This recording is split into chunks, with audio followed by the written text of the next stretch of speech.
প্রতিদিনের চলাফেরায় কোন অভ্যাসটি বজায় রাখলে আপনি সারা জীবনের মতো আশঙ্কা মুক্ত থাকতে পারবেন যে আপনার হয়তো ক্যান্সার সারা জীবনেও হবে না। আপনি হয়তো সারা জীবন খুব সুন্দর এবং সুস্থভাবে আপনার জীবনকে প্রবাহিত করতে পারবেন। সুস্থতা সবাই চায় এবং সুস্থতা ছাড়া কোনো কিছুই যে সম্ভব নয় একটা বয়সে গিয়ে সকলেই আমরা বুঝতে পারি। তবে বর্তমান জেনারেশনে অল্প বয়সে এই বোধটা আমাদের ভেতরে এত কম জন্মাচ্ছে যে আমরা সেই সময়ের মধ্যেই এত বেশি ভুল করে ফেলছি যে অল্প বয়সেই কার্ডিয়াক অ্যারেস্ট বা হার্ট অ্যাটাকের মতো ঘটনা ঘটছে ক্যান্সারের মতো ঘটনা।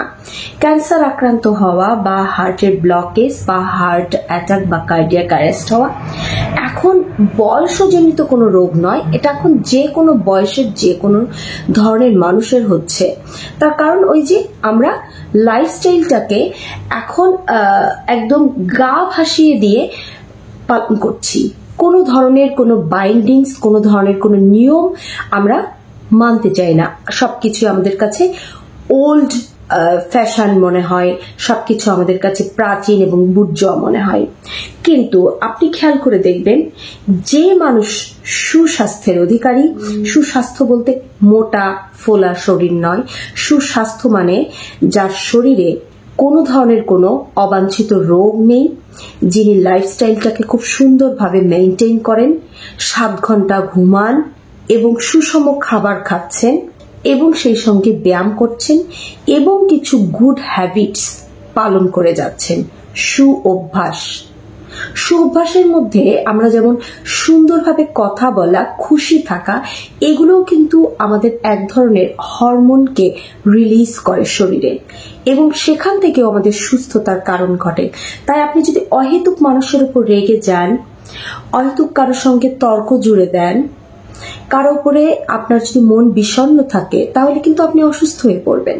তাই খাবার থেকে ঘুম থেকে চলাফেরা থেকে গোসলের কিছু নিয়ম রয়েছে। আপনাদের আগেও বলেছি যে নিয়মগুলো অত্যন্ত গুরুত্বপূর্ণ।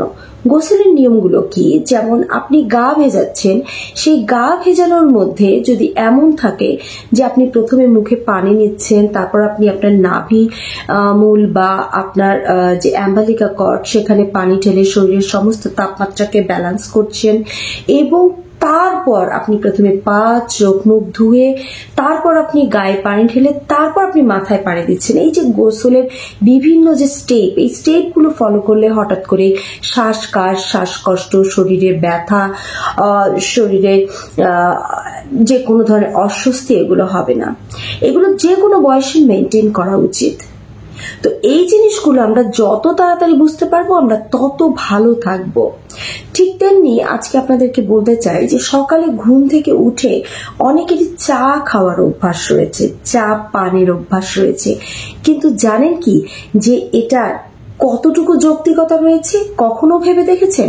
বা 1 কাপ দুধ চা যদি আপনি সারাদিনে খেয়ে নেন তাহলে সেটা আপনার জন্য ঠিক কতটুকু উপকারী হয়? অনেকে আছেন দুধ চা খাচ্ছেন না, কিন্তু ঠিক একটা উপকারী খাবার, আপনি ক্যালসিয়াম সমৃদ্ধ একটা খাবার খাচ্ছেন বা একটা খুব গুরুত্বপূর্ণ ফল খাচ্ছেন যেটা আপনার শরীরের জন্য খুবই প্রয়োজনীয়, তারপরে আপনি চা খাচ্ছেন বা আপনি রুটি খাচ্ছেন, সাথে ডিম খাচ্ছেন, ভাত খাচ্ছেন, ডিম খাচ্ছেন, চা খাচ্ছেন। তো এই যে আপনি সঙ্গে সঙ্গে ক্যাফেইন যুক্ত যে খাবারটি খাচ্ছেন, এটা কি করবে? আপনার শরীরে ওই সমস্ত পুষ্টি উপাদান যেগুলো আপনি একটু আগে খেলেন তার সমস্ত শোষণ শরীরে হবে না, শরীর থেকে শোষণটা করতে পারবে না, কারণ এই ক্যাফেইন। তাহলে আপনি যে ভুল করছেন, এই ভুলটা আপনাকে কেউ যদি ধরিয়ে দেয় বা আপনি যদি কোথাও থেকে শিখে নিতে পারেন, তাহলে সেটাকে পালন করুন, মেনে চলুন, নিজে জানুন, অন্যকে শেখান।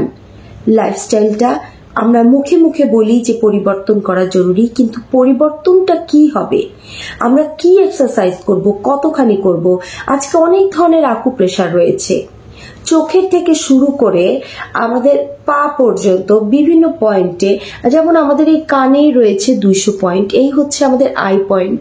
আমরা যদি এখানে প্রেস করি প্রথম দিকে আমরা বেশ ব্যথা অনুভব করব, একটা সময় গিয়ে কিন্তু আমাদের ব্যথা কমে যাবে এবং আমরা 20-20-20 এইবার এইভাবে 5 টাইমস অর্থাৎ 100 বার করে সকাল এবং 100 বার রাতে যদি আমরা প্রেস করি কানের এই সমস্ত পয়েন্টগুলোতে, আমাদের কিন্তু সমস্ত পয়েন্ট 200 পয়েন্ট রয়েছে কানে, এইগুলো প্রত্যেকটা আমাদের রোগ দূর করার জন্য কাজে লাগবে।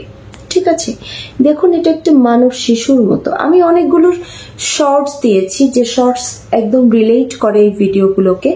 তো যারা মনে করবেন যে শর্টস থেকে আরো ডিটেইল জেনে নেবেন, আকুপ্রেশারের বিভিন্ন ভিডিওগুলো দেখে আরো বিস্তারিত জানতে পারবেন। তবে এগুলো মেনটেন করুন, করার চেষ্টা করুন, তাহলে জীবনটা অনেক সহজ হবে, সুন্দর হবে।